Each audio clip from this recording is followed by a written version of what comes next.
Okay, so may bagong unit na naman tayo dito, mamen. Sa dalawang unit to, dumating lang to ngayong araw. Okay, so ito yung isa. 2018 na Corolla Altis, Toyota Corolla Altis na color black. At itong isa, Honda Civic na 2017 naman. So silver. Okay, so ngayong araw lang dumating to. Mainit-init pa yung dalawa na yan.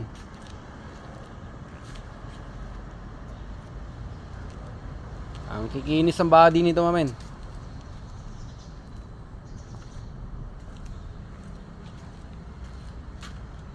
So ang gaganda ng kondisyon. Itong Corolla Altis na to, napakakinis din ito, lalo na pag nabuffing to. Ayan. So color beige ang interiors nya. So wag na muna